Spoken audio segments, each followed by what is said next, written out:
Video start करने से पहले मैं आप सभी लोगों से ये चीज़ कहना चाहता हूँ कि भाई मैं इस वीडियो में जो भी एडवाइस दूंगा हो सकता है आपको सुन के अच्छी ना लगे, बट मैं आपको एक बात बोलूँ, कड़वा सच पसंद ही नहीं है। तो अगर आपको कड़वा सच पसंद नहीं है तो भाई अब भी इस वीडियो को छोड़ के चले जाओ। अगर आपको स्वीट लाई में रहना है तो आप इस वीडियो को छोड़ के चले जाओ, बट अगर आपको हार्श ट्रुथ सुनना है तो ही इस वीडियो को कंटिन्यू करना। पहली बात। दूसरी बात, मैं किसी भी फैकल्टी, किसी भी मेंटोर या किसी भी फॉर्म ऑर्गेनाइजेशन के खिलाफ नहीं हूं।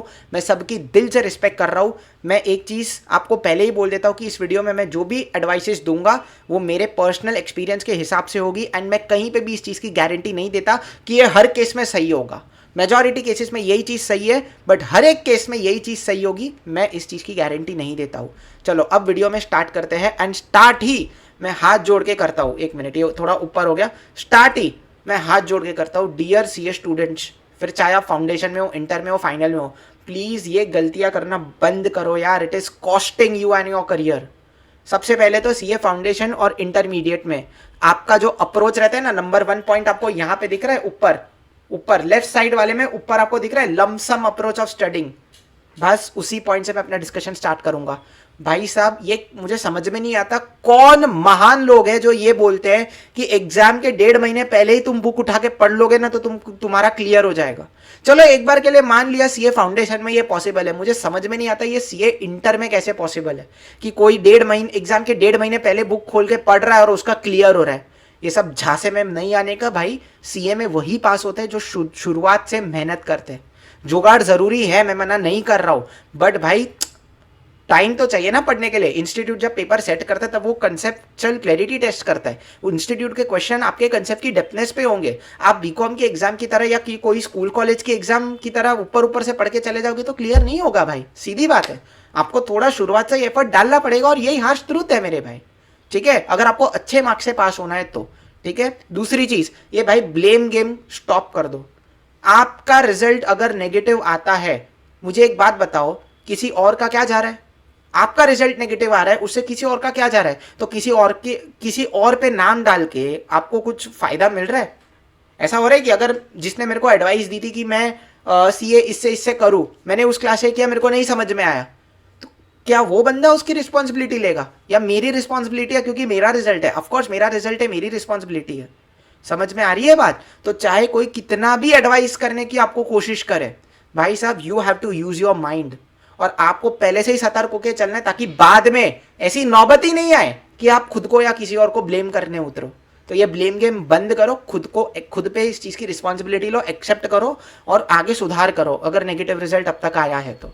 अगली चीज भाई साहब, थियोरी को रट्टा मारना। अब बहुत सारे लोग बहुत सारे अप्रोचेस लेकर आए कि थियोरी को रट्टा मारना है, थियोरी को रट्टा मारना है, या फिर बहुत सारे लोग ऐसा भी बोलते हैं कि भाई साहब थियोरी को ना ऐसे पढ़ो, थियोरी को वैसे भी पढ़ो। मैंने भी पहले बहुत सारे अप्रोचेस ट्राई किए, बट इन दी एंड ना एक ही अप्रोच काम में आता है, और वो पता है क्या है?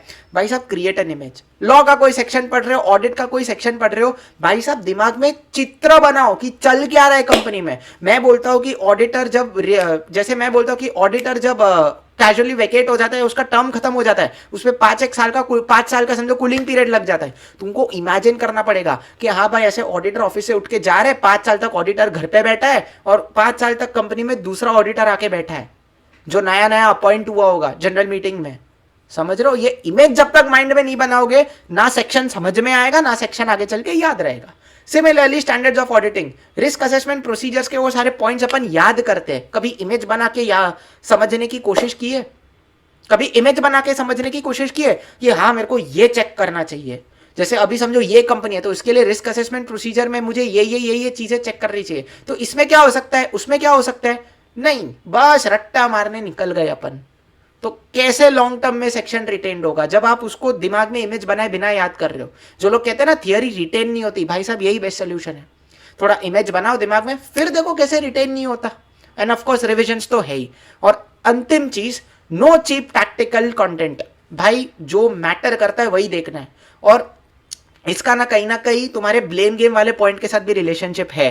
ठीक है, सिंपल सी बात है, मेरे एग्जाम का रिजल्ट ना जब डिसाइड होता है तब 3 2 मेरे एग्जाम का रिजल्ट जब डिसाइड होता है ना, तब मुझे ये चीज़ भी इस पर्टिकुलर प्रोसेस में मैटर करती है कि एग्जाम के 1 या 2 महीने पहले मैंने क्या चूज किया। क्या मैं किसी 60 डे या 30 डे स्ट्रैटेजी वीडियो को देख रहा हूँ, या क्या मैं किसी फैकल्टी के रिवीजन लेक्चर को देख रहा हूँ। या रिवीजन लेक्चर छोड़ो, अगर आपको आदत नहीं है रिवीजन लेक्चर्स देखने की, तो मैं सेल्फ स्टडी करने बैठ रहा हूँ। हम काफ़ी बार बोलते हैं ना कि भाई साहब पढ़ ले, ये सब में मत पढ़ ले। इसीलिए आपको मेरी चैनल पे भी ना बहुत सारी एकेडमिक वीडियोस दिखेगी कि एफएम का ये चैप्टर का वन शॉट रिवीजन, एफएम का ये चैप्टर का वन शॉट रिवीजन। मैं बहुत कम डालता हूँ कि भाई साहब इतने दिन में सी इंटर क्लियर करो ये स्ट्रैटेजी, या नंबर ऑफ डेज की तो स्ट्रैटेजी भी मैं बहुत मतलब 1 आध 2 वीडियो डाली होगी, उसके ऊपर नहीं डाली होगी। मैं आपको टिप्स जरूर बताता हूँ कि आपको एफएमएसएम पढ़ते वक्त क्या चीज़ें ध्यान रखनी चाहिए, बाकी सब्जेक्ट्स पढ़ते वक्त क्या चीज़ें ध्यान रखनी चाहिए। बट मैं कभी भी ऐसे चीप कंटेंट नहीं डालता हूँ भाई। अब ये मत बोलना कि भाई साहब जो लोग डाल रहे हैं आप उनको कैसे कुछ भी बोल सकते हो भाई। मैंने पहले ही बोल दिया था, मैं सबकी रिस्पेक्ट करता हूँ, और जो लोग इस चीज़ को ईमानदारी से डाल रहे मुझे उनसे कोई आपत्ति नहीं है। बट जिनके वीडियोस में कुछ कंटेंट ही नहीं होता और स्टिल उनके वीडियोस को बहुत ज़्यादा व्यूज़ मिल जाते हैं, क्यों? अट्रैक्टिव थंबनेल आपने क्लिक कर लिया। भाई साहब ये सबसे आसान तरीका होता है चीप कंटेंट को क्लिक करने का। ध्यान रखो इस चीज़ के लिए, व्हाट यू कंज्यूम ध्यान रखो, इसका भी इम्पैक्ट आपके रिजल्ट पे पड़ता है। ठीक है, चलो ये तो इंटर फाउंडेशन की बात हो गई। अब मैं बोलता हूं कि आप फाइनल में आ गए, राइट साइड वाले चार्ट पे आ जाओ। मैं थोड़ा ना साइड हो जाता हूं, नहीं इससे अच्छा मैं ना थोड़ा जूम करके इसको, 1 मिनट। हाँ बस, आई होप अब आपको दिख रहा होगा।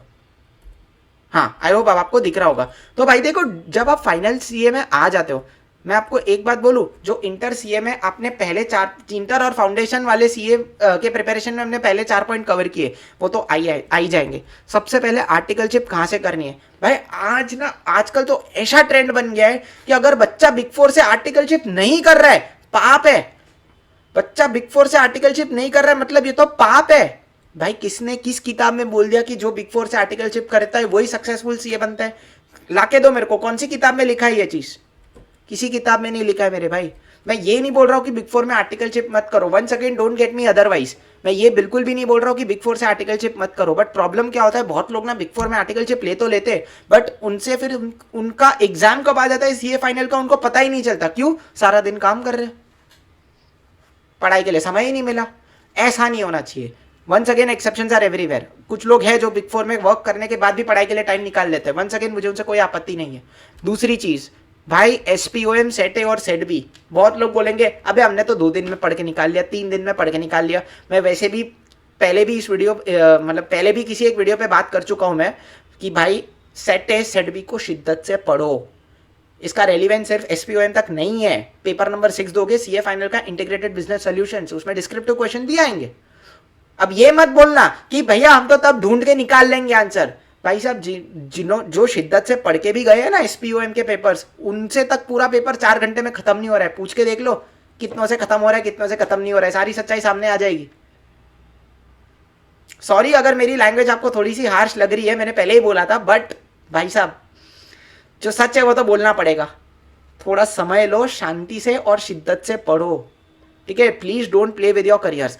देखो सेट सी और सेट डी में इंस्टीट्यूट खुद बोलता है, पहली बात तो सेट सी और सेट डी जो है उसका IBS पेपर 6 से कोई लेना देना नहीं है, और दूसरी बात इंस्टीट्यूट को उसमें एक्सपर्ट नॉलेज चाहिए भी नहीं, वर्किंग नॉलेज चाहिए। तो सेट सी सेट डी आप फटाफट पढ़ के निकाल सकते हो तो चलेगा, but when it comes to set A and set B please थोड़ा संभल जाओ।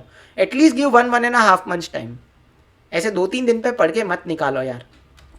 तीसरी चीज भाई, जब तक आप सीए फाइनल में आओ आपका विजन रेडी होना चाहिए। सीए बनने के बाद मुझे क्या करना है, it should be 100% ready, not 100%, but आपको पता होना चाहिए कि सीए करने के बाद मुझे जॉब करनी है, मुझे प्रैक्टिस करना है, मुझे टीचिंग में जाना है, मुझे क्या करना है लाइफ में after I become a chartered accountant.